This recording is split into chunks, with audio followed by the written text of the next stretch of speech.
And welcome everyone to another exciting journey on Riding Through the Unknown. I'm your host, Michael, and today's guest is a returning guest, but we have been talking about so many things. I was like, we gotta have him back on. And he also reached out to come back on and share some topics with us. And so I am super excited and blessed that we were able to make this work.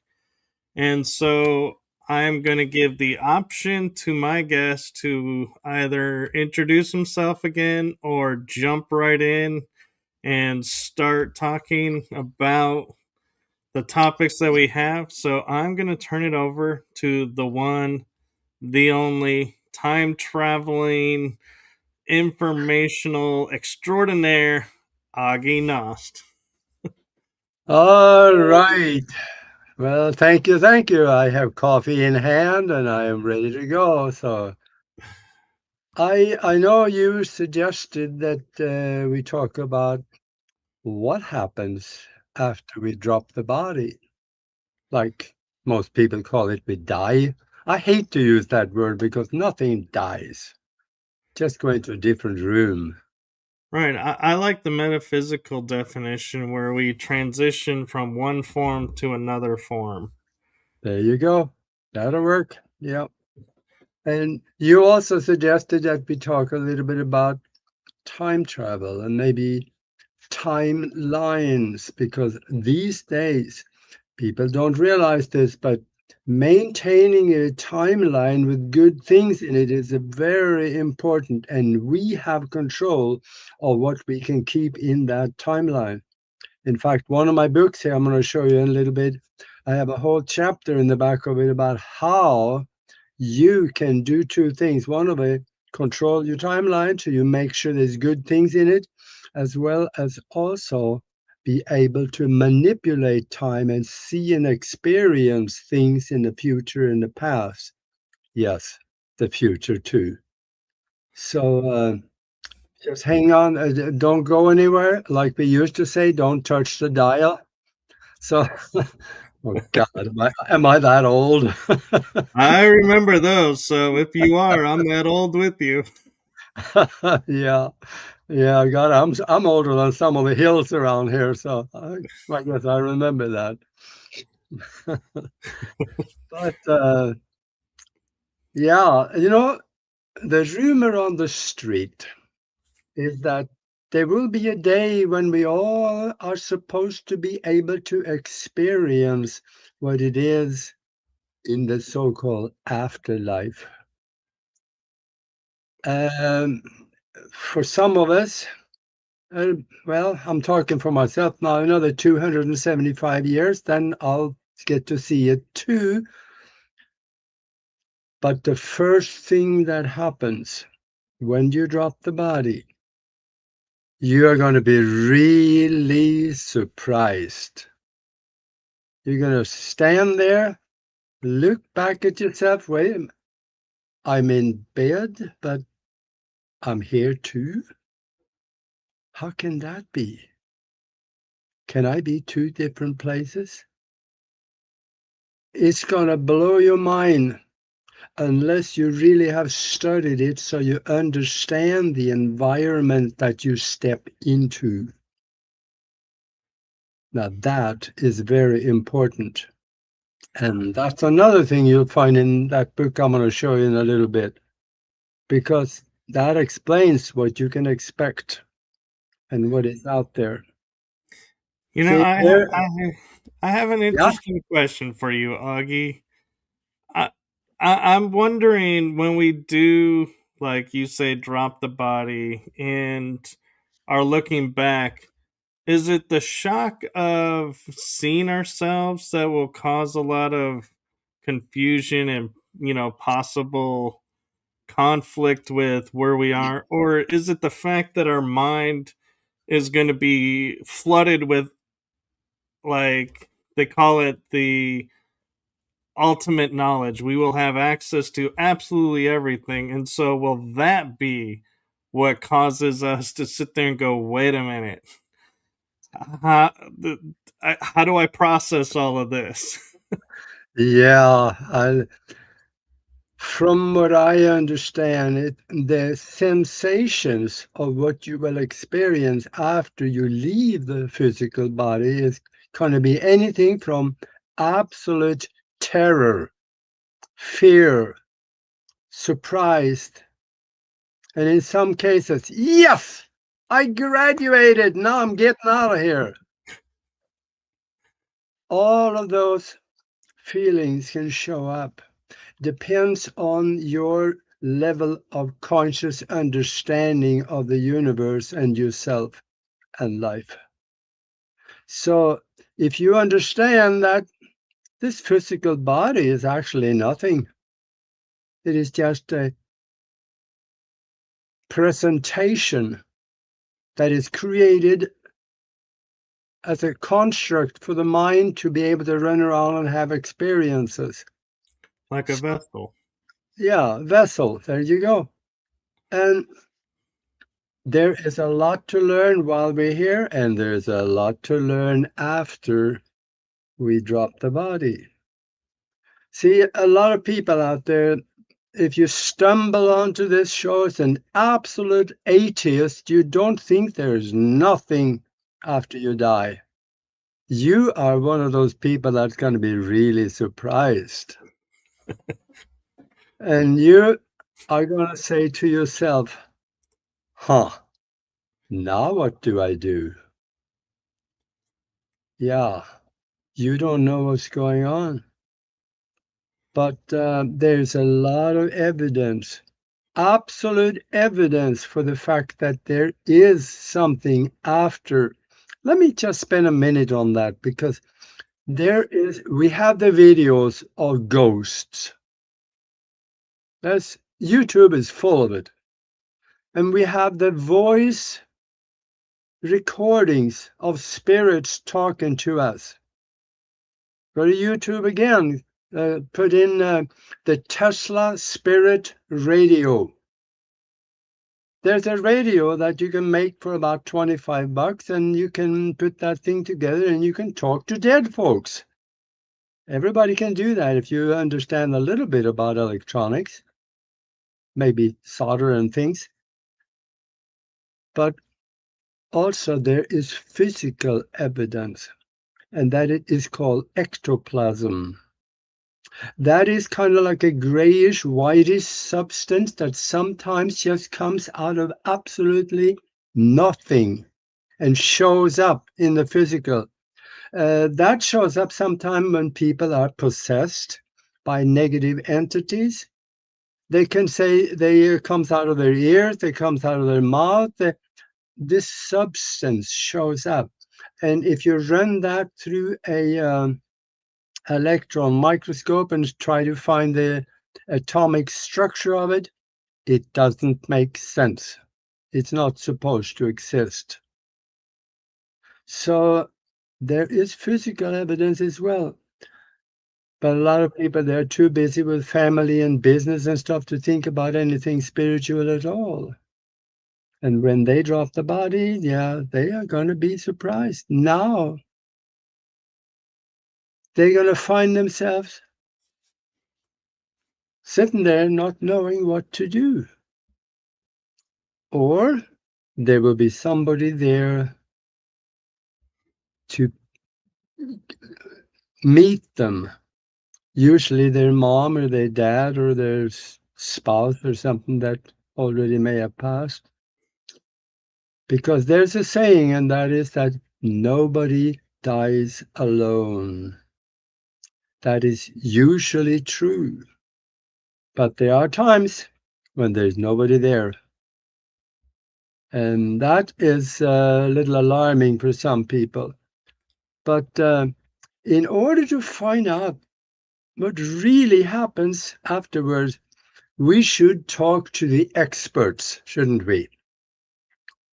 You know, the experts are the ones that has died, gone somewhere, had experiences, and then came back to talk about it. The ones with near-death experiences. They have a lot of education to give us. And it is very, very different in the details, but very similar in concept. See, if somebody is there to meet you, I highly recommend go with them. Now, the thing is that wherever they take you is going to be where they are. So if you had perceived something different, let's say that you wanted to go back to source, and your dad shows up, and you know that your dad was kind of a businessman and he didn't really care much. That may not be what he is anymore. He may have been educated to higher consciousness, so he may be okay to go with. So, but if you hang around too long here, let's say this happens a lot. And I know that as an astral traveler, I've been able to communicate with them out there after, the dead folks. But if you hang around too long, you can get trapped. So if you are very, very much involved in business and your company, and make sure that's okay. Let's say that you got 1,000 employees, that you care about those people and you want to make sure things are okay, and you hang around here, you can get it attached so much that there will be nobody to come and get you. Or if somebody is here and you tell them, "Oh, I'll come later. Just I want to make sure my wife and my family is okay." If you hang around too long, you could get trapped and you become one of those things we call ghosts. We have a lot of videos and audios of those guys. And they're very rare that they are very happy. As an astral, or should I, out-of-body traveler, I've met some of those, and they have explained to me it is miserable. They miss their family. They miss friends. They miss what they did here.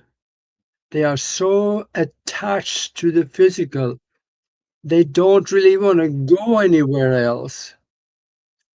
Some of them don't even know they're dead. They are totally miserable because they walk around the house they used to live in, and they talk to their wife and she ignores them. The kids don't want to talk to them anymore, they ignore them, and they are totally miserable. They can't understand, why don't you want to communicate with me anymore? Well, yeah, they can't see him.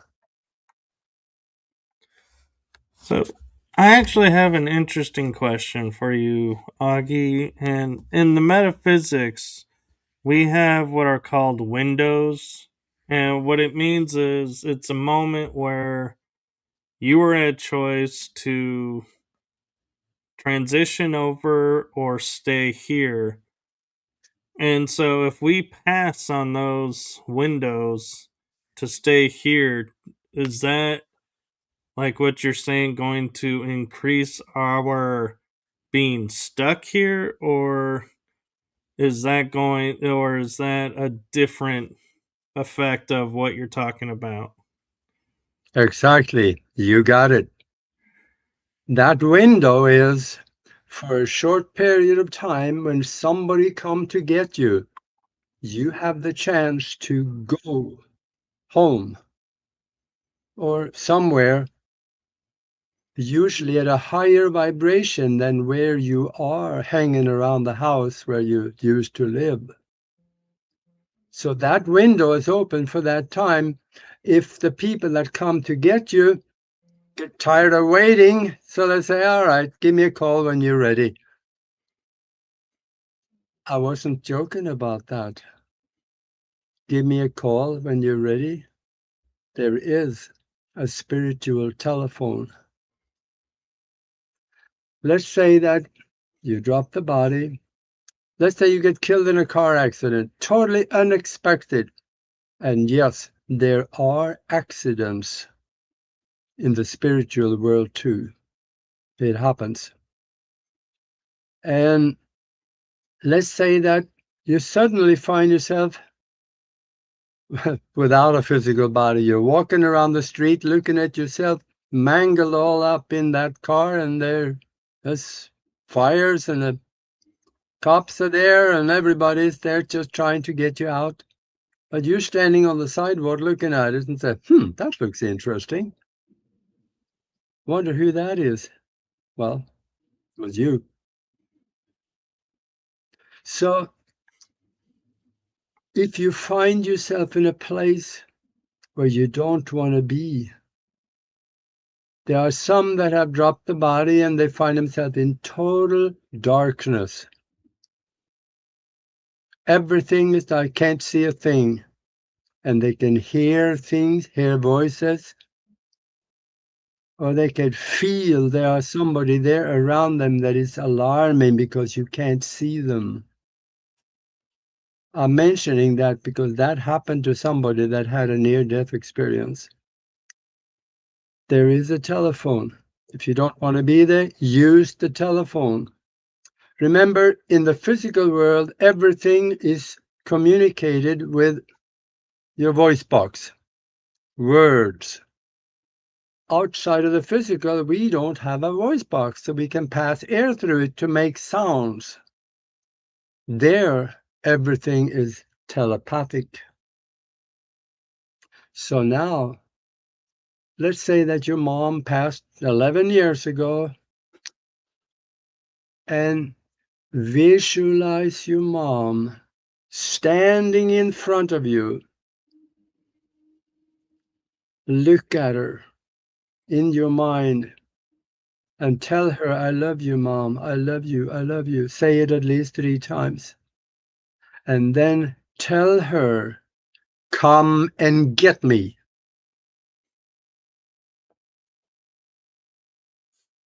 Telepathically, it is very likely she will get the call. And she may come and get you. Now, when I was So, doing hospice work, yeah, one of the common things was right before it was deemed their 11th hour where they would transition on or drop the body, they always would call out to their loved ones or be like, oh, grandma's here. Oh, my mom's here. Is calling them out like in the physical the same thing as you're saying making that telephone call yeah, on the other side?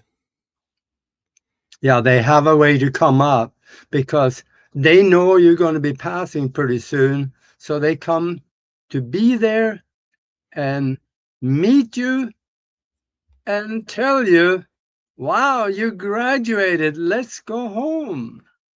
Because this is just a temporary school.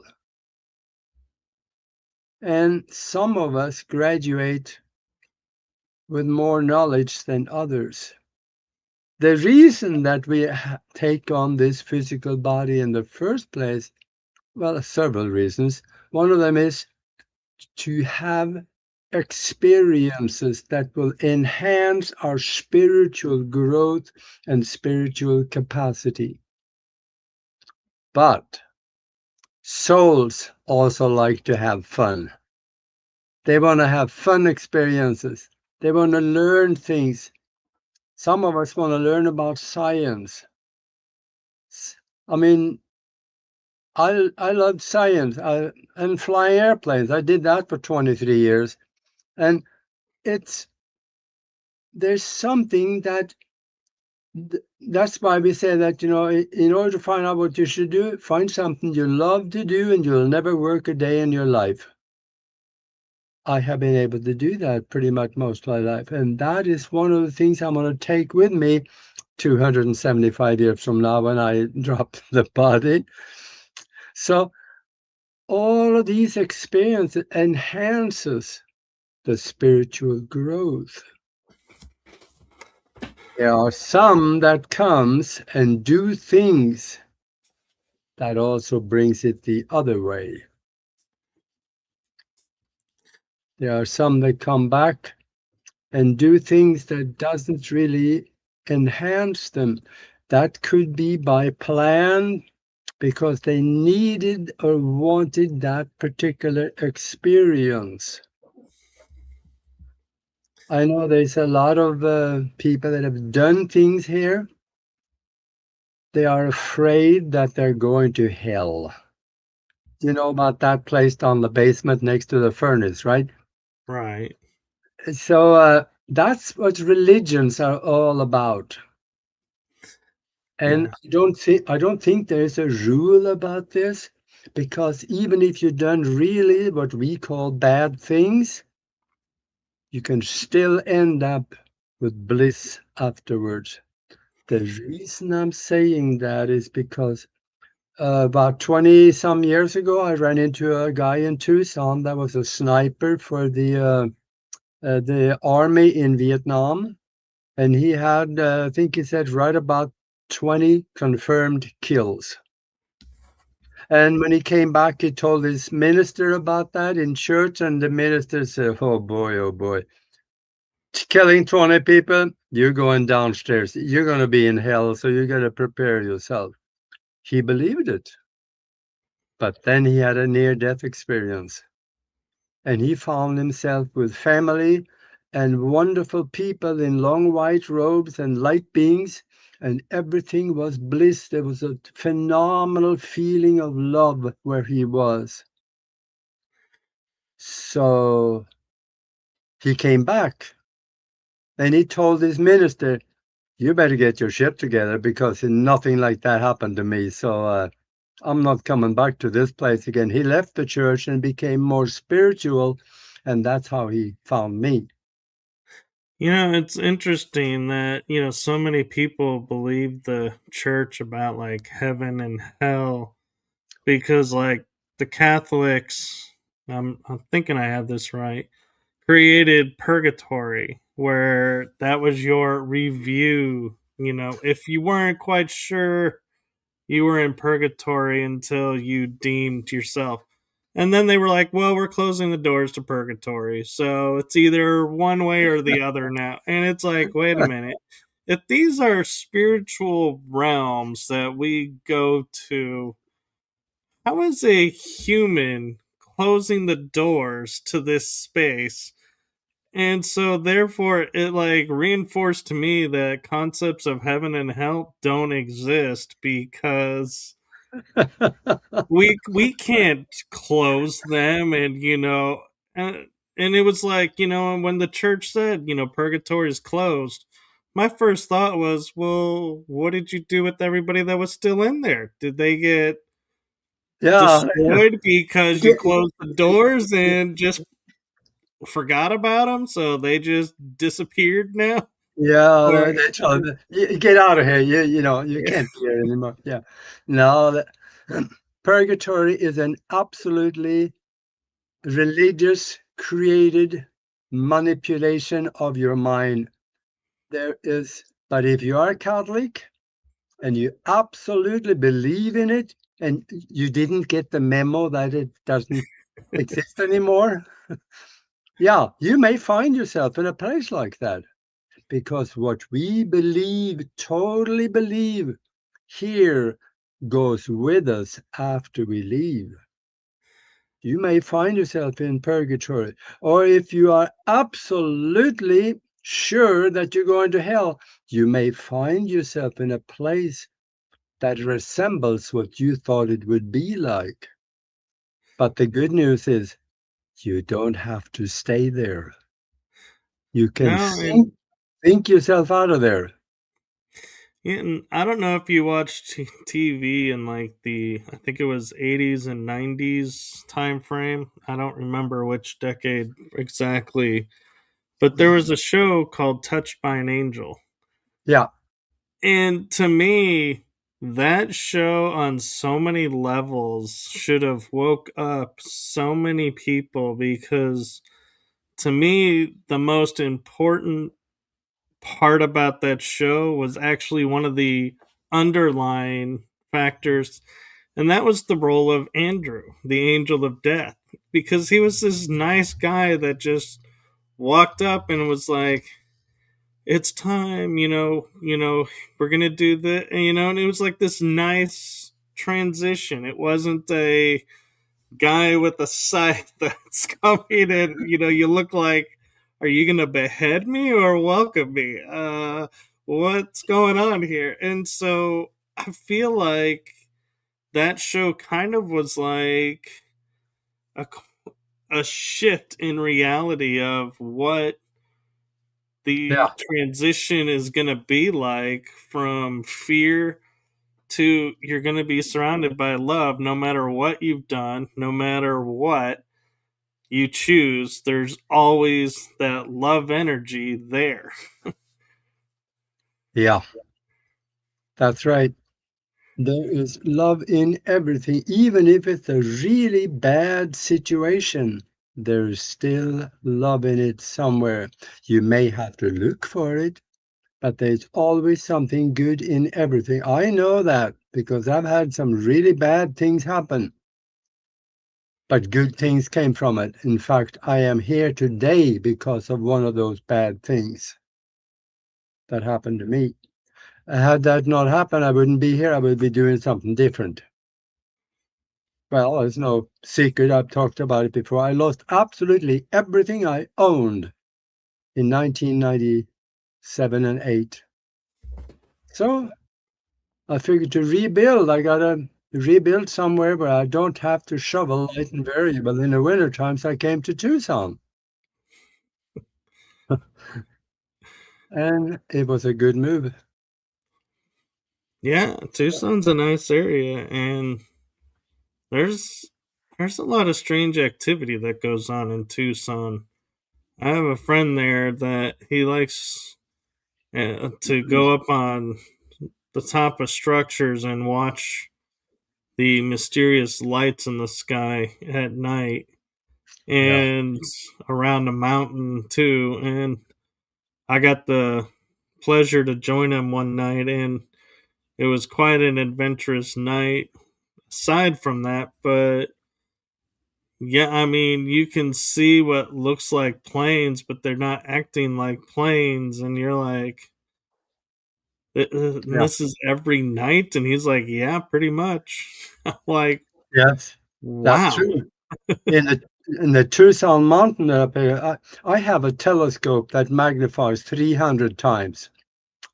It's a big one. And when I set that up and search in the Tucson Mountains north of the city, it doesn't happen a lot, but I have seen there is lights on the ground that comes from absolutely nowhere, it just shows up. And they move around a little bit and they move on the outside, and they also look like there's people around those lights. And when then the people disappear and the light disappeared.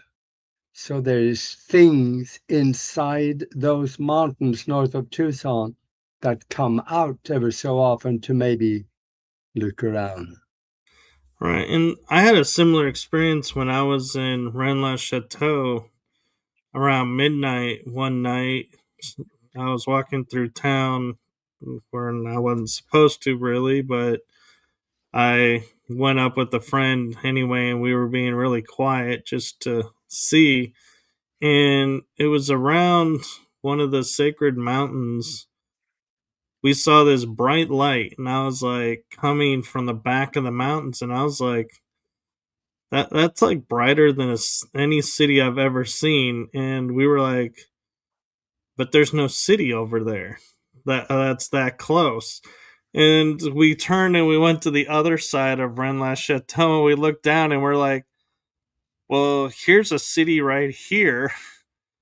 And all the lights are these like dim yellow, like hue lights. And I'm like, no way are they going to generate this white, bright light that we saw on the other side. And so I was like, I started convincing myself that has got to be some kind of a base, maybe UFO, I don't know, but something unusual is happening there because it was behind this one section and all the rest was dark. Hmm. Yeah. There is things that you need to reach into quantum mechanics in order to explain it. Because there are maybe what you might have for a short moment, you may have observed a parallel timeline. You'd be surprised. We flip into different timelines, not necessarily often, but it does happen. And Oh, I have an interesting question for you, Augie, around timeline jumping. yeah. So let's say I'm at the point where I'm about to transition in this timeline. Can I jump to a timeline where I have, say, 40 more years of life and extend my life by jumping into that timeline and extend life and, like, kind of cheat death in a way? Yes, you can. Because timelines are very close together, just different vibration. And but it starts in the mind. You have to direct it, or it's easier that way. It may happen on its own, but you can also direct it. That's what I write about in this book here. I show you how to do that. And I think it's probably simpler than we should think, because you can design in your mind. Because remember, we live in a mind created universe. And that also extends parallel into different timelines, as well as higher in vibration into the astral world. So, yeah, it's not that hard to do actually when you start designing in your mind what you want to have in your life. If you don't have it right now, it could come from two different directions because you have thought it, you placed it into the quantum existence, and it sits there waiting to become physical reality. That is the quantum mechanics theory of inflation. That explains exactly how that works. When you thought of something, it is real outside of the physical. And then you can think of it again and start pulling it back into the physical with you so you could actually create it for the future. Now, you don't create in the past so much that way, but you can create the future. Or you can flip into a different timeline by creating the same thing in your mind. And then in a different timeline, it already exists. Then you can flip yourself into that. So it can happen. So they tell us, like, if there are parallel timelines, that if we were to meet and interact with ourselves or make contact physically with ourselves, Hmm. the universe will unravel and untether, and it creates a paradox. Is that a true reality, or is that something that was programmed in so that we wouldn't try it? Well, I think, let me speak of an example for that. Quantum mechanics tell us that if you go into the future and find yourself, now there is two of you in the future. If you touch yourself, you could create a quantum bridge and it'll throw you back out of there. This is what Stephen Hawking talked about. But there is this guy over in Sweden. He has a video of himself meeting himself in the future. He took his phone with him. He left with a phone and he found himself in the future. And he's got a video of it. And they are there, holding each other like this, and nothing happened to him. And this video is so old, I think it's about 10 years old. And I believe there could be something to this. If that is real, then the theory of the quantum bridge in quantum mechanics is not an absolute law. So I don't really worry too much about Nori Love. She is a hypnotherapist, and she does something that I haven't seen anybody else do, and that she put people under hypnosis and take them forward in time to meet themselves and get advice from themselves. Hopefully, the future you is a little smarter than we are right now. Maybe not. But when they then ask, let's say they were working on a project here, you can ask your future self, what did I do to make it work? Your future self can tell you, well, you haven't thought of it yet, but this is what I ended up doing in the past, and that made it work. Now you go back and you do that, and it will work. So this is a really interesting thing. But I don't think under hypnosis, you're not there physically. I have pictures of picture evidence of time travel on my website. In fact, if you want to see it, you can go to broadcastteamalpha.com, go into the picture gallery, and I think it is on page 15. I got over 5,000 pictures in there of things that should not exist, but it does. Strange stuff.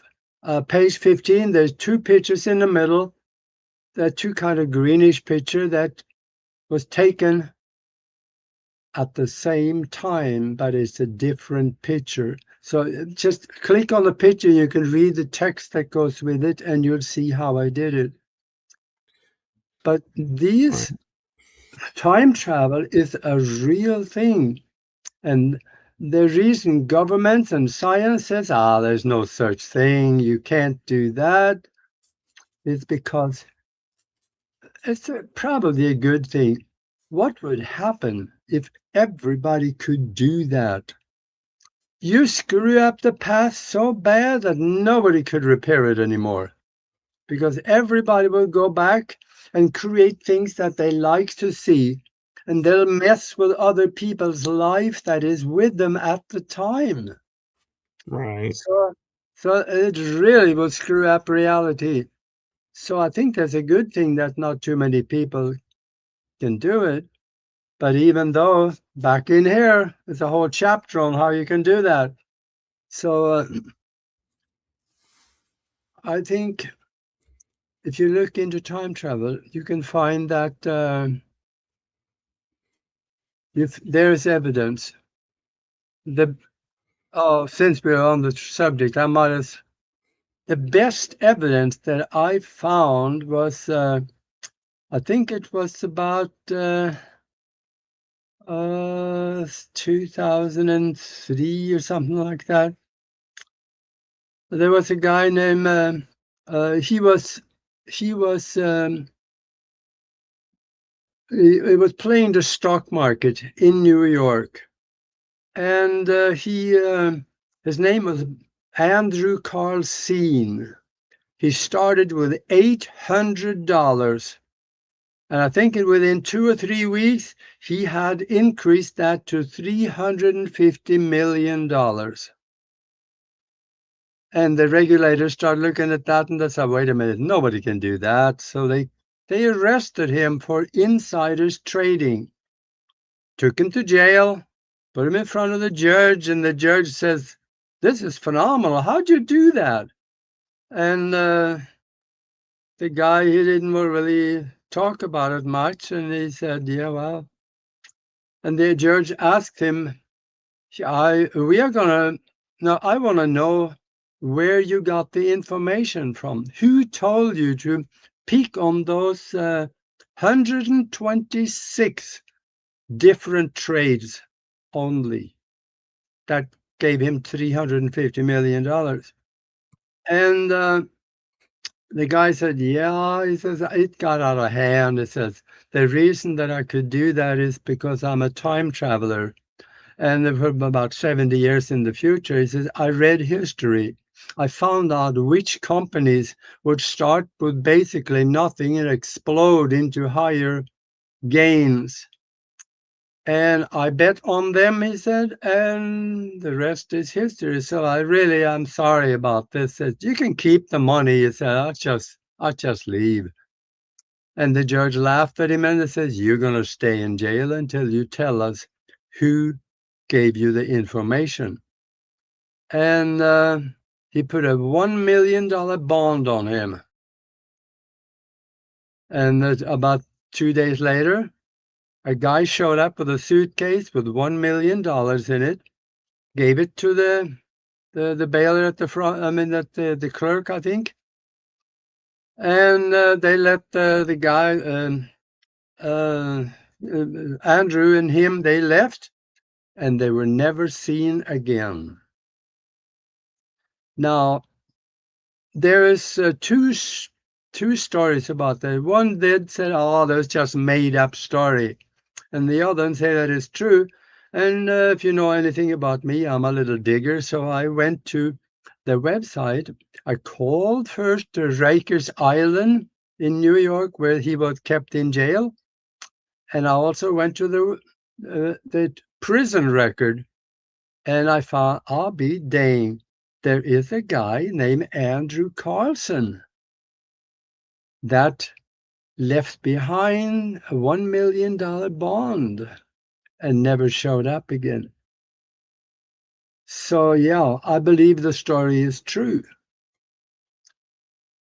That is probably one of the best evidence besides the History Channel. They also talked about this in one of them. There's a university professor in California that teaches time travel. That's Bruce Goldberg.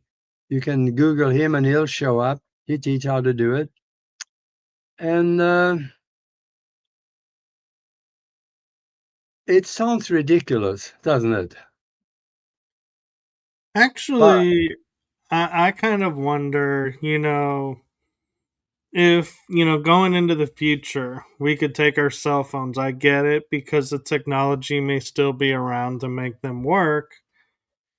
yeah, But going into the past, like let's say going to the fall of the Alamo to see, did Crockett die or was he taken prisoner in Mexico City? Well, there is no cameras, there's no like satellites or anything. So, would modern technology actually work back then? Because, one, I would think the energy to go back in time would affect the battery. So, how do you recharge it? And how would it record anything? Because it's like, would the universe allow this to happen? well, I think it's probably easier to go back in time because that has already happened. The future has to be happen. It has to be created in order for us to be able to see anything.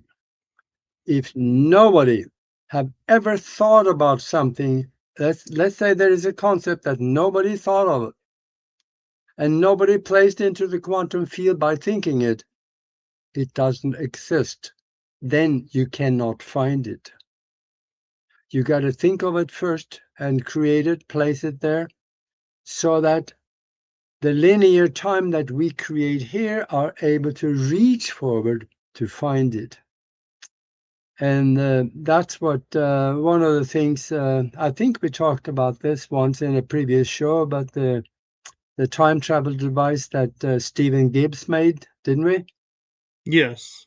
Yeah. So that's the one I have. But we can reach into the past and the future.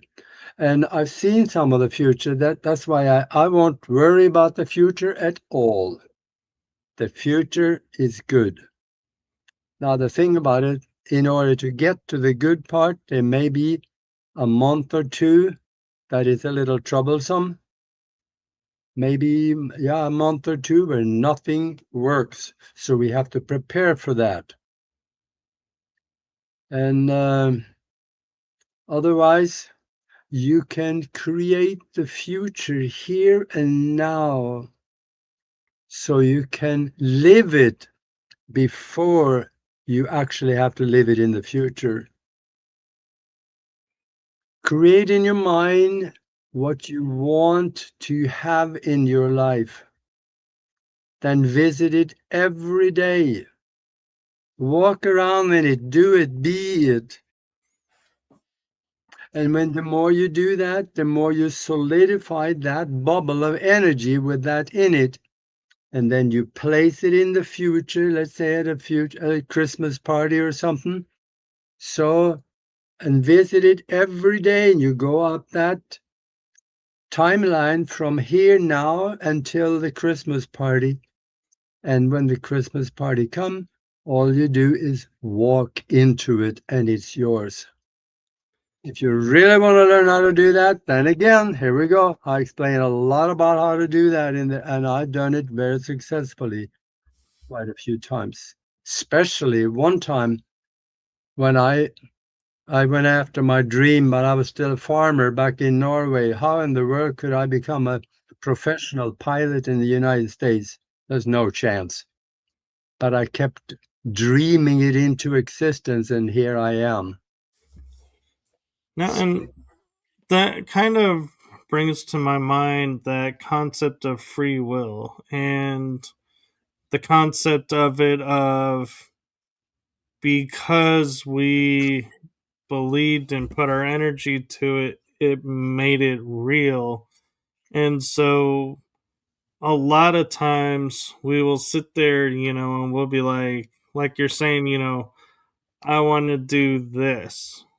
Mhm. And everyone's like, that'll never happen. And it's like, Mhm. yeah, my grades aren't there, my credentials aren't there, but I know it's going to happen. And then it happens. And people will say, well, it was Yeah. meant to be. Well, Well, they was say it that, meant oh, to you're be? lucky. Or did you create it and manifest it because you put the energy into it beforehand? Yeah, and the thing about it, your brother-in-law, that told you all the time that, oh, don't get your hopes up because then you won't get disappointed when it doesn't happen. He's going to say, oh, you were lucky. Yeah, it Yeah. just happened. Yeah, it fell in your lap. You were lucky. They cannot admit that you did it, but you did. And I would say, this creating the future you want now, place it in the future and live it all the way up to that point every day. Something is going to happen that'll help you make it happen. There are Yeah. people coming out of the woodwork, that people you didn't even know, that shows up to help you make it happen. You will end, let's say that you're going to do a project that costs you $11 million. There's no chance of you having that money in the next month or two, or year or two. Money just shows up. It could show up in the form of a partner. The lottery, yeah, well, that could happen too. it shows up. So for those of you out there that has a miserable thing in your life right now that you don't like very much, start creating the life, the image of yourself and your surroundings and what you have in your life in your head. Create what you want and visit that image every day.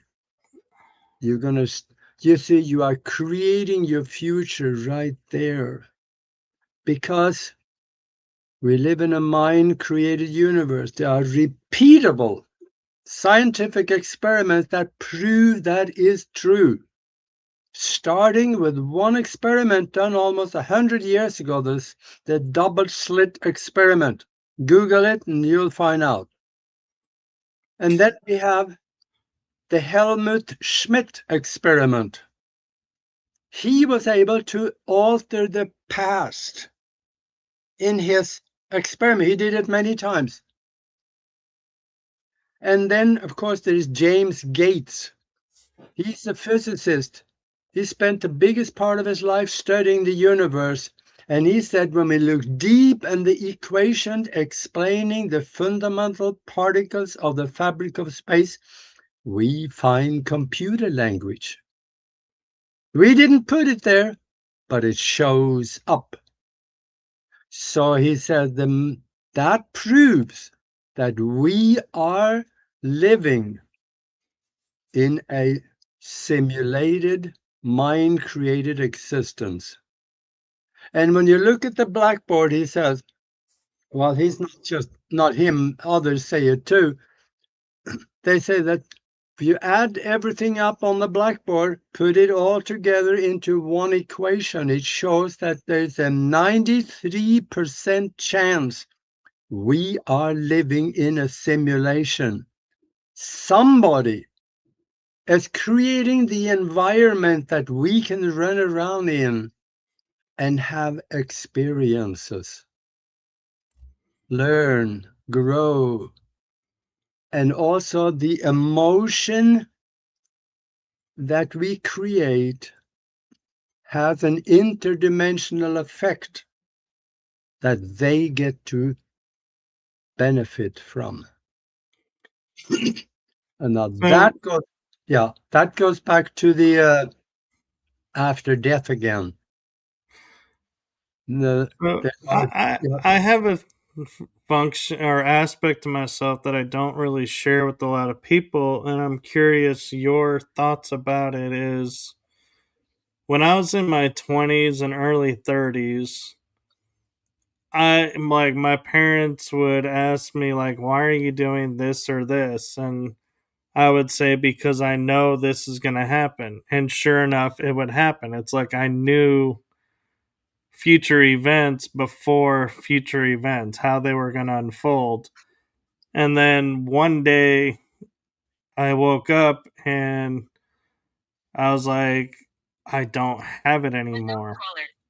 And so I wonder, on one aspect, was I timeline jumping and I jumped to a timeline and was like, "Up, that's it. Now I have no idea what's coming next because this is the last jump that I foresaw, or and I never thought I'd make it there, maybe." Or is it like a simulation where somebody figured out, "Oh, he is tapped in. He's aware of this. We need to stop it," and did something to end that aspect. well, I think the answer to that question is above my pay grade, but but I can actually imagine both of those hypotheses as you mentioned could be true. I think since there is a simulation, simulations are always done by somebody, not something necessarily, but a somebody. That means a consciousness is creating it. So if they see that you're starting to find out a little more than what you be programmed to, if you start seeing what's behind the curtain where they are, they don't want you to, they may have done something to shut that down. Because there are people that get to that point. That's called city consciousness. CIDIH consciousness. Google it and you find out. That is a person that is all mind and have no need for a physical body anymore. They are only using the physical body for ease of communication with the surroundings and the other people. I know one of those. That's not me. Right. Well, and on the flip side too is I had two experiences, and I'll share one of them with you. And that was going through Vicksburg, the battle site, the park, and I'd be in the back seat, and all of a suddenly I was smelling gun smoke, and I could smell blood in the air. You could taste like the grittiness of the air and everything, and and I could start to see like formations of people moving and everything. And when I was talking to a guest of mine, and she said, she has a neurological background. I said to her, this is like, was I like reliving a past life moment? And that's why it was so vivid. And she said, were all your senses in that moment engaged? And I was like, I thought about it for a second, and I go, well, yeah, I could see it, I could smell it, I could taste it, I could hear it, and I felt like I could just reach out and touch. So yeah, I would say all senses were there. And she goes, that's not a past life memory. You were Yeah. there. You time traveled back to that moment and then came back. That's how you saw and knew everything. And so I'm kind of curious, is that your belief too when we talk about traveling into the past or into the future with all your senses engaged is a sign that yes, you are in fact doing this? Or is that another science program that's just trying to explain something that's harder to explain? Yeah. Were you in the car when this happened? Yes. Yeah. See, if you were time traveling back, there wouldn't be any cars back there. Well, I was sitting in the car explaining what I was seeing. It's like I was there Yeah. in the car for them, but me, I was there during the siege. It's like Yeah. I wouldn't say when I was in Vicksburg seeing everything, I'm seeing myself in the car. I would just see myself kind of floating around, like almost like an Okay. observer, but not in a vehicle of any kind. Okay. All right. Now that may then I tend to agree with her. You could have done that. It was Is like it was like I've only had that experience twice in my Mhm, life, and mhm. it's like I didn't do anything to activate it, and because I didn't do anything to activate it, it's like I don't know how to do it again. So it's like kind of like one of those, maybe it'll Yeah. happen again or maybe not, but Yeah, but you could probably try to put you in the same state of mind. That is maybe a gate to where you could enter into that state of mind again, where you could direct yourself back, because the mind has to be directed. And if you have things happen spontaneous, let's say time regression, without having asked for it, I doubt it would happen unless you were open to it. Your subconscious mind had to be open to it for it to be able to come from the universal mind all the way up through the subconscious up to conscious understanding. So somewhere in your mental fabric, you have to be open to it. And I'm sure you were, because Yeah, there may be some outside influences that also helped you have that happen, because they you had agreed to the experience, or they wanted you to have the experience.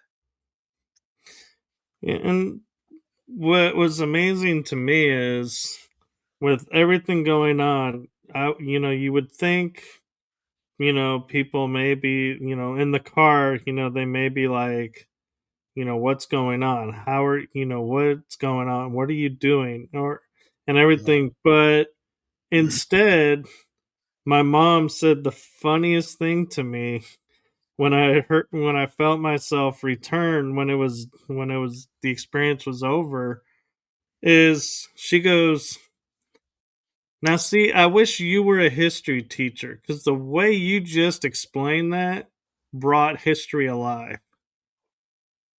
And I was Yeah. like, that was the nicest thing I felt like anybody could say about that experience, because in my mind I'm like freaking out and going like, how am I doing this? How am I seeing it? And to come back to this calm, like, wow, that's really cool that you did that. Thank Yeah. you for that kind of atmosphere. Kind of was like, okay, whatever just happened is okay. Hmm. Yeah. Yeah. Everything that happens is okay. Some of it we may not like at the time, but good things can come from it. Yes, and the reason I bring this up is I have a story that someone shared with me, and I'm not disputing their story, but I'm trying to figure out if it's recreatable for someone else, and it has to do with the battlefield of Gettysburg. And they talked about they went to Gettysburg, and all of a suddenly they saw these soldiers sitting down to eat and getting prepared. They weren't really going into battle yet, so it was kind of their downtime. And so they sat down and ate with these soldiers. And then when they decided to get up and go see more of the battlefield. And when they came back, those soldiers were gone. And there was no sign that anybody was ever there. And so they went to the park rangers and were like, hey, where are the reenactors that we ate lunch with over here? And they said there are no reenactors. There never were any reenactors over that day. And so it's Yeah. like, is that another situation of they time traveled to the Absolutely. past, or was it their mind being so open that they created a scenario that may or may not have happened? Well, I think there's a lot of people that have taken pictures of these soldiers. They don't just show up in your present, you can also take pictures of them. So, it was not just in your mind. The camera doesn't have a mind, it takes the picture of what is there. So, we know they're there. So, they have to be in this time. It couldn't be time travel back, because then the camera wouldn't have caught it.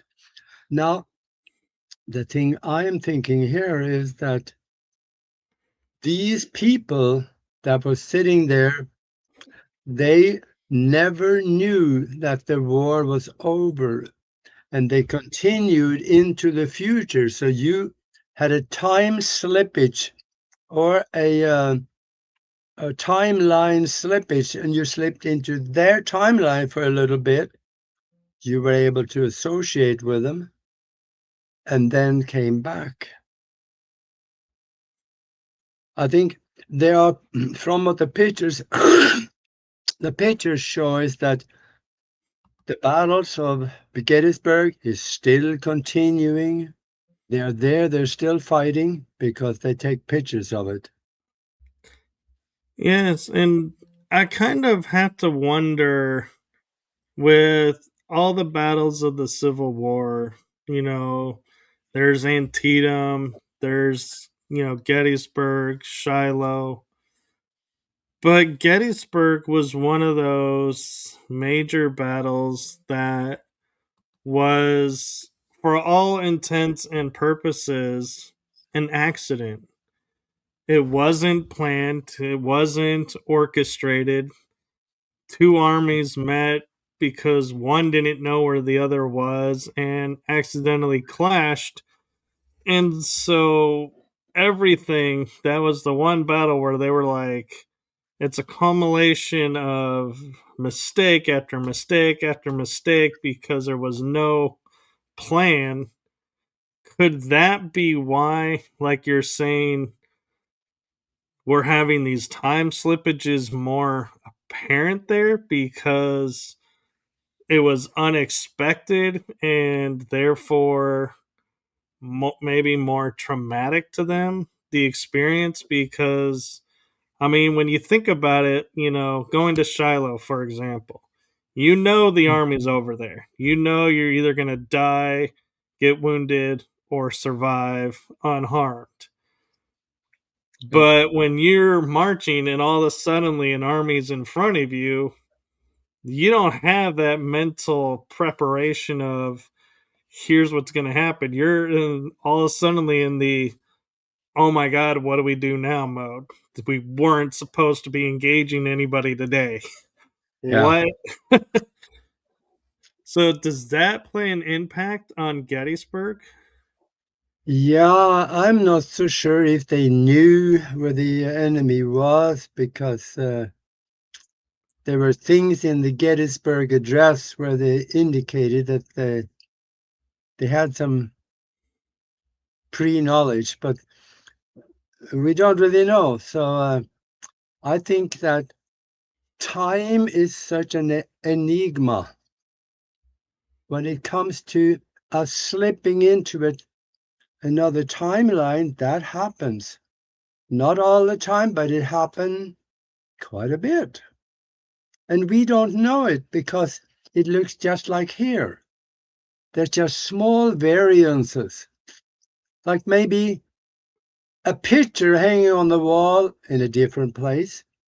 And you wonder, how did that happen? Oh, well, it's there. I must have not remembering it right. Right. Or details, small details. So I think pretty much anything can happen. Because there we go, that mind created universe again.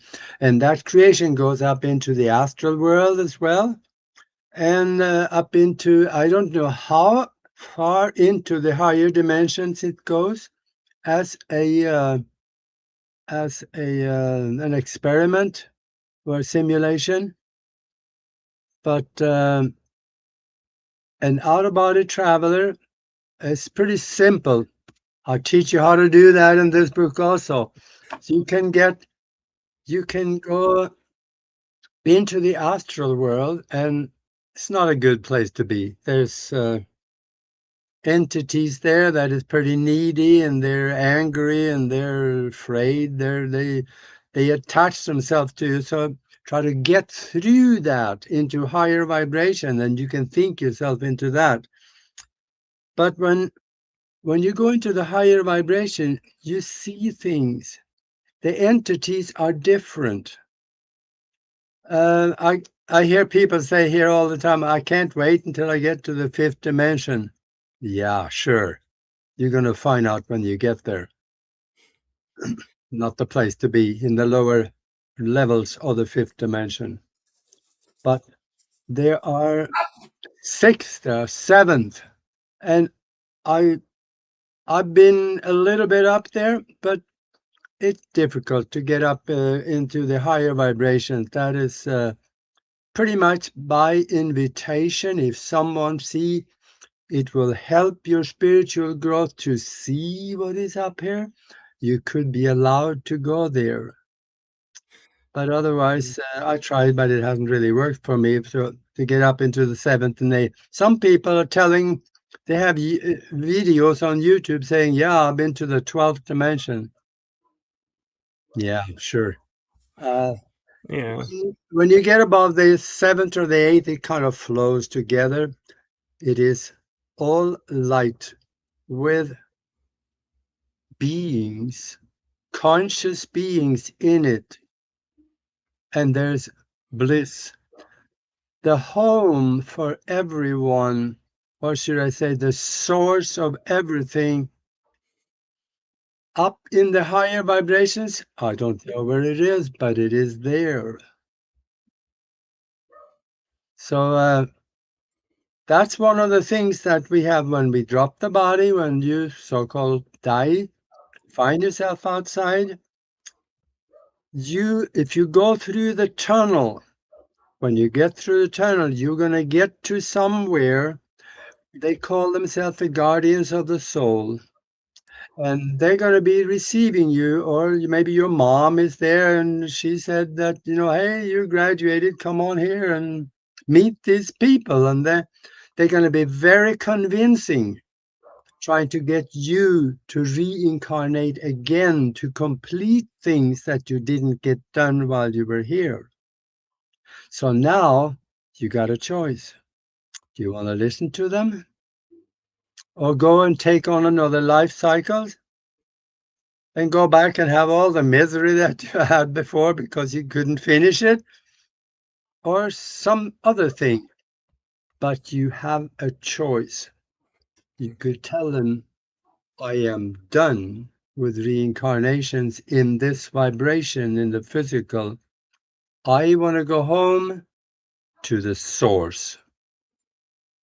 And when you ask them, I will have no new reincarnation. I'm going back to the source.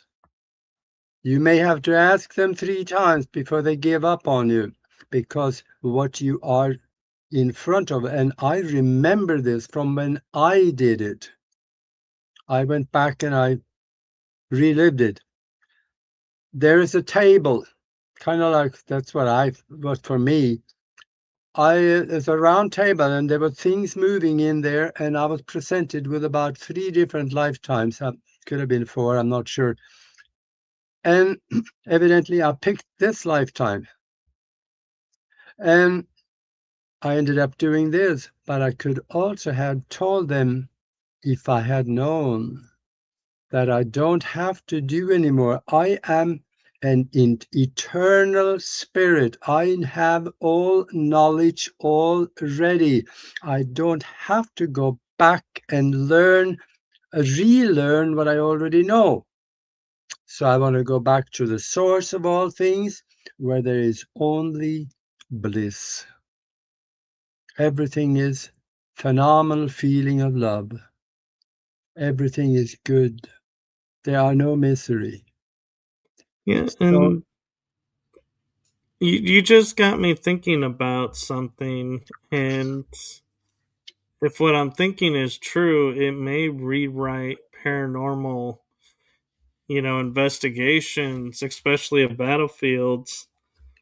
And that is, we return from where we, experience joy. yeah, Well, we're judging that these soldiers died at the battlefield and missed their window, so to speak, to go back, and do the reincarnation cycle or return to source, like you said. But what if they did go on, but this was like a moment, like, when they're marching through the fields, they were with their buddy. They were having, great conversation, even though they, going into a traumatic event. But what if that was like the last moments that they shared together and they were like, you know, I love that moment and I love sharing it. So they come back and redo it Yeah. and share that, or the meal, everybody, laughing, how great a feeling that was, to belong to something, because maybe they didn't have that back home. There's that, brotherhood, camaraderie that they talk of. So what if all these like soldiers that we're seeing at the battlefields are not soldiers that were, left behind, or they're stuck, or they're because of trauma, but they're because they experienced a true joy in their life, and that's where they wanted to come back and visit. Now that's a thought. That could very well be. But they could have been just thought forms from memory. Right. Yeah. Because like we say, loved ones, well, why is grandpa, on the golf course? Well, grandpa loved golf. Well, Mhm. so he's visiting the golf course. That makes sense. Yeah. We don't think of battlefields as places where, people might have, had their happy moments in their life, because of we're thinking of what happened next, not what's happening in the moment. Yeah. Yeah. That's right. Yeah. And chances are that sooner or later, these soldiers also may discover that, well, this is getting boring. We don't really need to do this anymore. But very often they are also trapped. I know that because you can Yeah. get trapped for hundreds of years in a cycle like this. I Or had a yeah, go ahead. I was gonna say, or another example could be like the Irish Brigade. That was pretty much Gettysburg was the last battle where they were together. The Union Irish Brigade, and it was never the same. Maybe some of the Irish Brigade have returned to like lift up their comrades and be like, hey, I know, you miss us, but we did move on to this. And yeah, we weren't the same. This is where we were our best. And Yeah, so they're there kind of collecting fallen comrades who, didn't feel like they should move forward. And they're like, nope, we're here to tell you, we want you to go on with us. We want you to, we're picking you up, so to speak, and lifting you up and helping you come over, but we're assuming it's, oh, the whole, they're all ghosts. Well, no, maybe some of them are not ghosts, so to speak, but here to help fallen comrades. yeah, that could be. Like I said, everything is possible. Yeah, which and that's why I say it could rewrite paranormal investigations, because we would have to relook at, who's there and why, instead of basing it just on an aftermath. Yeah, yeah, and there's one more thing that I wanted to say on the reincarnation part. Yes. That is, when you if you have a choice and you know you have a choice, you don't have to go back. But you may want to. They could have been some really interesting things that you were working on, wanting to do, and you wanted to go back and have the experience again and maybe complete it at a different time. Now, you can reincarnate in the timeline that you were in a different body. Or you could reincarnate also in the distant past. Let's say that you are an Egyptologist at heart and you wanted to find out how did they build the Cheops pyramid. Reincarnate back in that time when they built it. You can. Yeah, and I actually have an interesting question for you around reincarnation as well.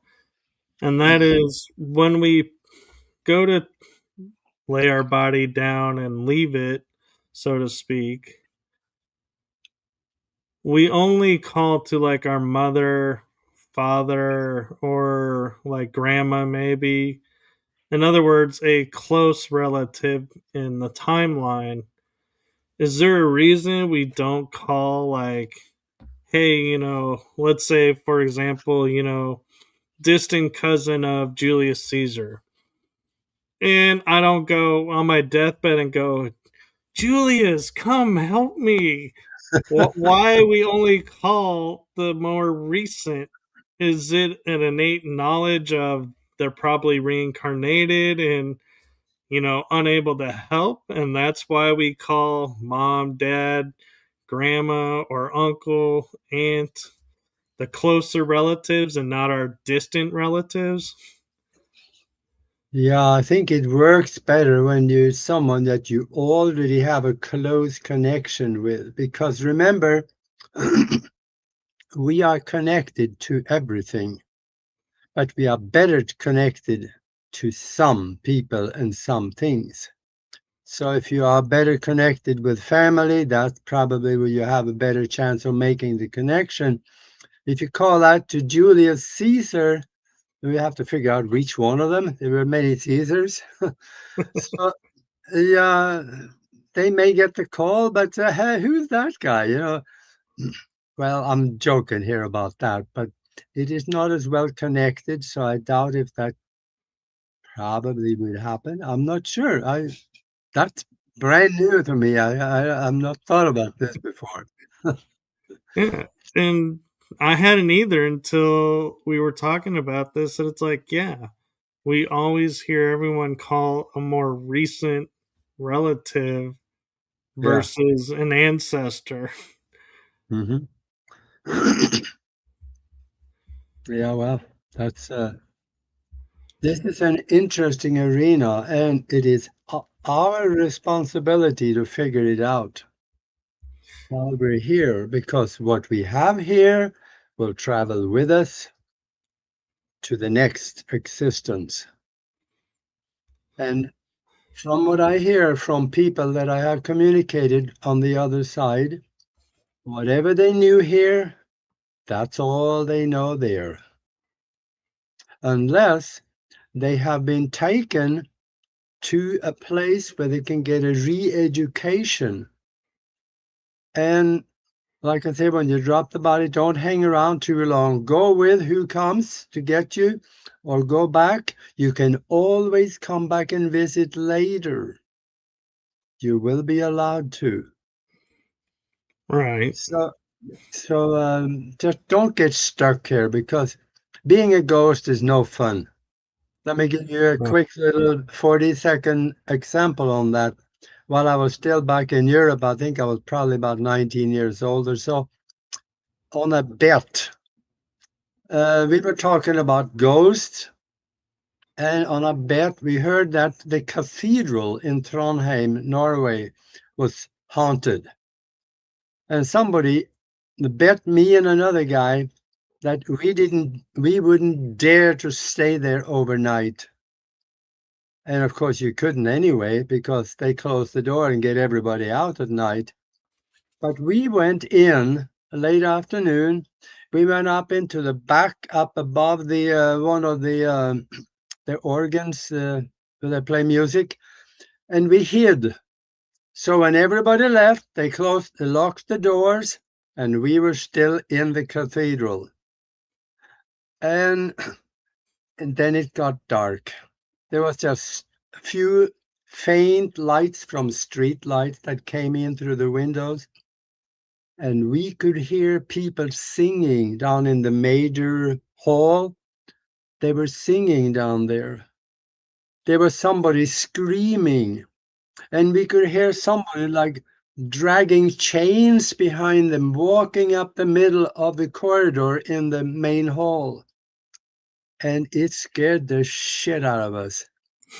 We were sitting back there, quiet. Every so often we peeked up above the railing and looked down there. Nobody down there, but we could hear them singing, and we could hear them dragging the chains up the middle of the church. This cathedral was built 900 years ago. So a lot of things happened back then. The Catholic Church was ruthless to people that didn't believe what they believed or wanted you to believe.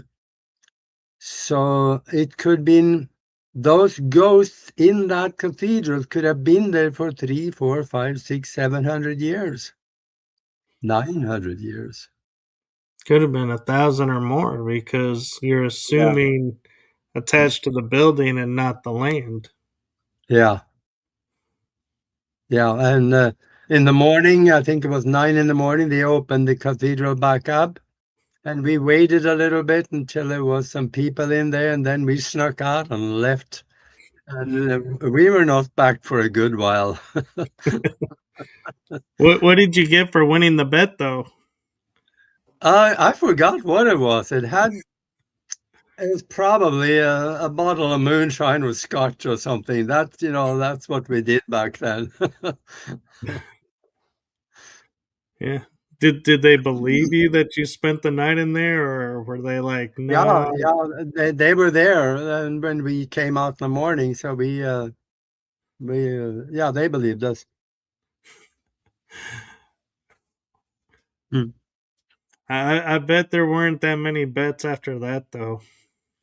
No, no, they, I think they probably, I believe I think they believed what we actually told them happened too, because they were pretty open people, so I think so. But that rumor I mentioned in the beginning, a rumor Yeah. that sooner or later we will find out. When we get to that point, educate yourself now because that will help you later. And when you get the choice, you want to reincarnate or you want to go back home to the source of all things. That's tell the guardians that I want to go back to the monad. That is what it's called in the spiritual world. The monad is where everything is bliss. That is the source of all things. So when you do that, you have joined back with a universal conscious, or should I say, God, if you like.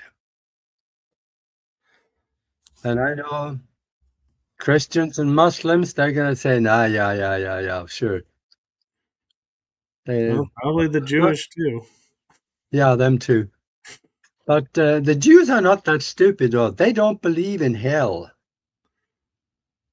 They don't No. believe in hell, so they don't have any really bad experiences afterwards, I don't think, because they don't believe in it.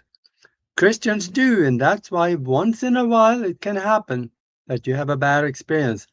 And until you figure it out that you can think yourself out of there. Two ways to do that.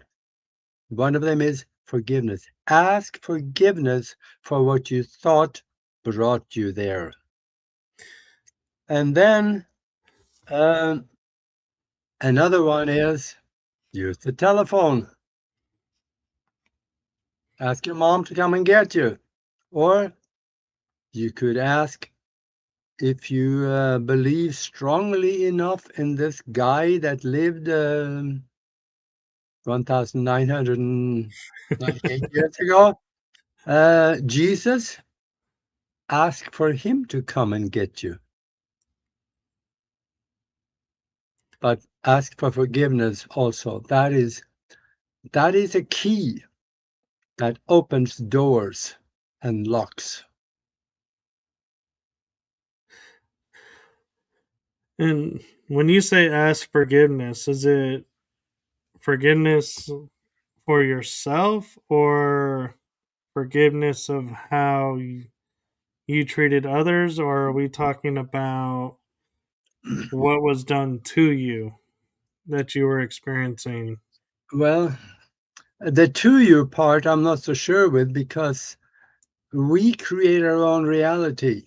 So we did it to ourselves, but Right, spiritual sense of it, there is no such thing as bad experiences, but physically there is. So if we harm somebody, ask for forgiveness for the situation and ask yourself forgiveness for allowing it to happen, and ask the other person, if there is one, for of forgiveness for what happened to them.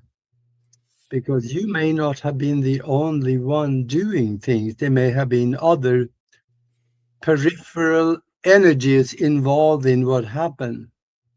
right. And again, it's like I can't help but think about, as we're, talking about dropping the body and moving on to the next, journey, so to speak. Yeah, yeah, Like you're saying, prepare yourself, and what you think is what's going to happen. And so it's easy, I think, in our minds right now to go, oh, I'll think about this, this, and this. yeah, But when you're in that actual physical moment, it's like it's, my experience when my mom and dad passed was I could see, them struggling a little bit and like confusion of why they're still conscious while this is happening. And I can't help but think, what am I going to be thinking in that final moment? Because, yeah, yeah, I mean, here were two people that were spiritually aware, spiritually, you know, mm, as knowledgeable as I am. And here I'm talking with you about it and sharing, great insights back and forth. But then it's like in that last physical moment act, it's like, yeah. are we really going to have that awareness, or are we going to get trapped in the, oh my God, the body's shutting down now? Well, I'm still here. Yeah. Did I not do this right? And it's like cause that confusion. And how long will you be stuck in that? Yeah, I think that's education on this side helps us later. And when we find ourselves there, we can also ask. There is higher beings observing, even though if we do not see them, we can ask them, come and help me. Or you can ask for things to happen. You can ask for information. You just might have an answer. Somebody might show up. But the best thing I can think of is use the telephone. And I actually, talking about reincarnation and, transitioning moment, there is talk of like angels, so to speak, that fell from heaven and are now human beings living a human experience. When they go to drop the body and move forward, are they going to be able to say, hey, I made a mistake? Didn't really, want to fall. I rather, I learned what I needed to learn. Can I return to the angelic realm, or are they forever going to have to go through the human cycles to learn everything that is to be human? And that's why they say you can never return once you fall. Yeah, but I think you can return, but it is your choice. If you realize that I tried to do something here that was really would be good for mankind, and I would have learned an awful lot doing it, but I was cut short by that traffic accident, you could go back and try. They will create a situation.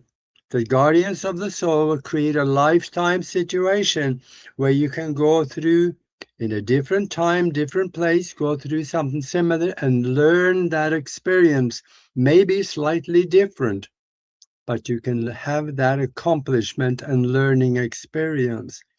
So they are brilliant entities, but they are here for their purpose also.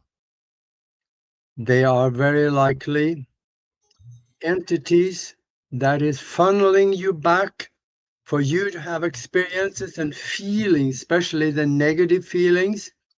They feed on it. Those are called the archons. Whenever you have a negative experience, there is an energy come off of that that is called loosh, and they need it to sustain themselves. So that's something that is also called the false light. I don't talk a lot about that because it's very controversial. Do you hear that? Uh, Uh, I'm not sure what you're hearing. I hear humming here.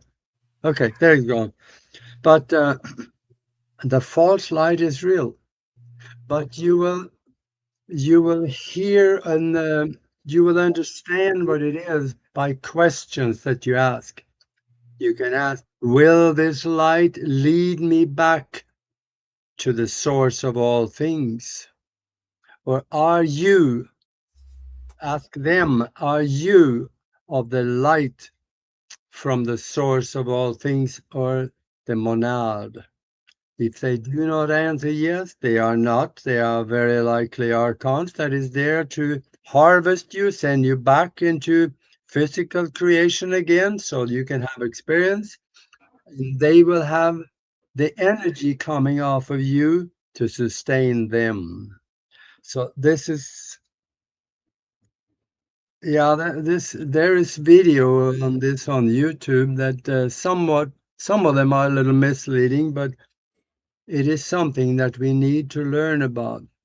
But when that time comes through 275 years from now, I'm going to ask them, are you of the light from the source of all things, from the monad? If they don't say yes, I'll tell them, I want nothing to do here. I'm going back to the source. Because then you will be funneled towards where that source is. That could be through someone you know that is already found the place, or you can find it on your own. Or Yeah. someone from there. I know who's going to meet me after I drop the body. I have already designed that. It's going to be a light being that I already know. I met him. He's going to be coming to get me and take me back home. Right. And one thing I'm going to ask, because I don't want to dwell and end on a negative kind of thought or energy, but when you say, they have to answer yes, can they say, can an archon lie and say, yes, we are? And in which case you buy into and get trapped and loosed because you trusted their yes? Yeah, but that is when you are there. Remember, everything is telepathic. You will also have a feeling that comes with the answer. It's very hard to lie at that level of consciousness and you not knowing it. Because if it's in their mind, you will know it. Yeah. So there's feelings and there may be conflicting answers that is coming. So you will know if that was a lie. Yeah. I had that feeling. I just wanted to ask for those that may be watching this and, thinking in the back of their minds, it's too easy to hear, a yes or a no Yeah, and be like, okay, and be thinking we have mimics, we have tricksters, so how, they're not there in this point, and it's like, yeah, they are, but they're easier to see through, like you're saying, you can feel the resonance of them and be like, no, you're not who you're pretending to be, and so yeah, no, not joining you. So right. you've mentioned your book a few times. Is there anything else that you want to promote Yeah, out? I want to show you. You can go to Amazon, put my name in there, and you can find the book or The Spiritual Science, Higher Conscious Thinking, and How to Access the Universal Consciousness. It is. It will teach you how to use your mind in ways you normally would think would be impossible, and it'll show you with a little practice you could actually do some time trips with it, and also it will show you how you could create the future that you want to have and live it before you actually have to live it in the physical. It gets very deeply into do that, and go to Amazon and bring up the book and then click on the picture and you get a little drop down of what is in all the subjects, about 70, 80 different subjects written about. So you could go through that and you will find something that you probably can't live without. So go try it. Right, and where do you see Broadcast Team Alpha going? Do you have a vision of where it's going and what it's going to become, or are you just letting it unfold naturally? Well, it has been pretty much naturally so far, but there is plans in the work to start expanding it.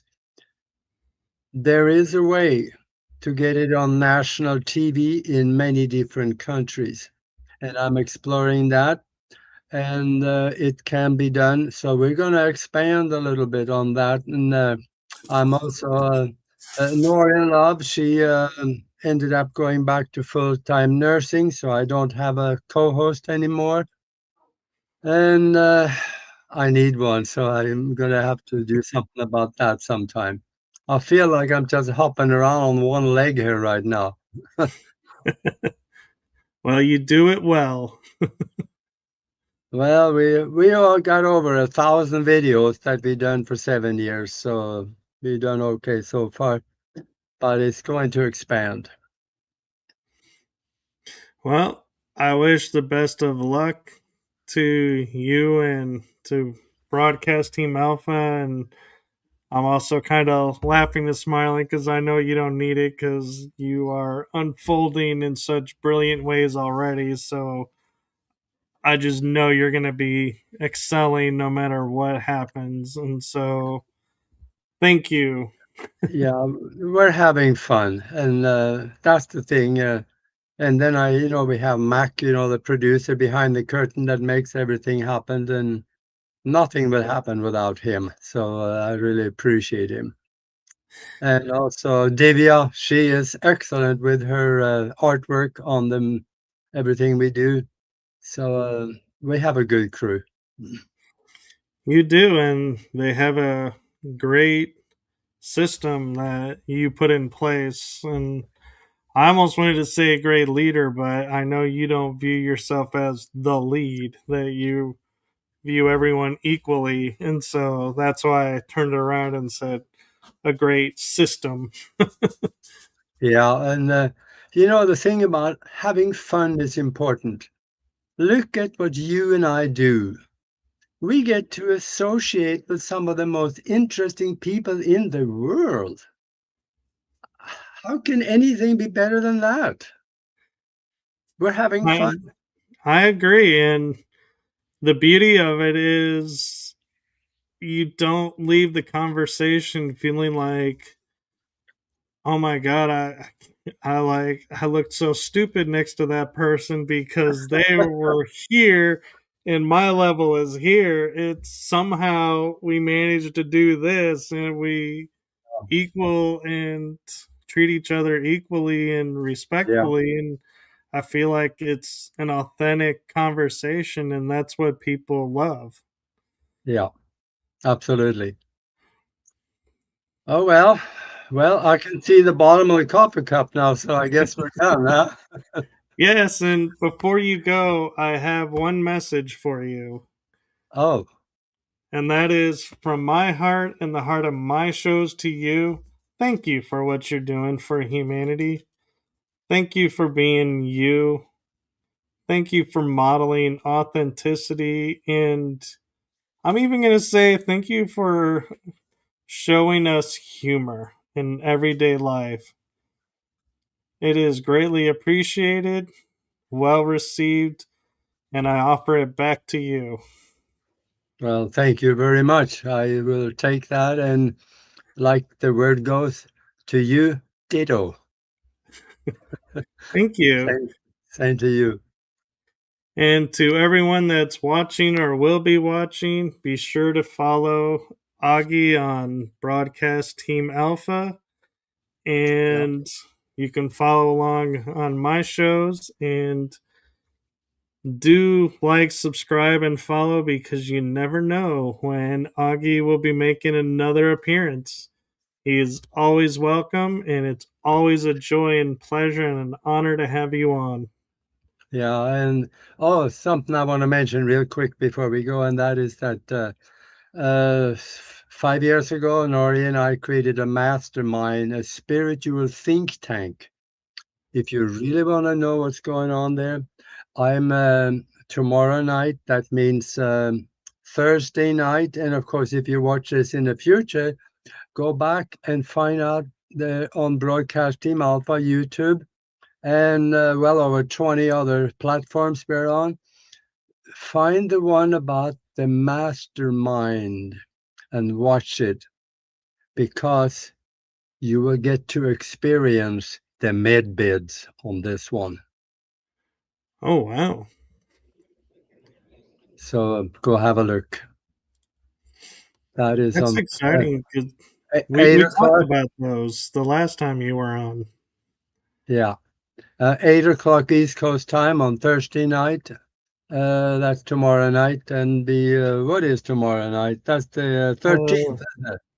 The yes, the 13th. 13th of August. Yeah. So go have a look at that because I think you're going to enjoy it. Because remember that mind created universe?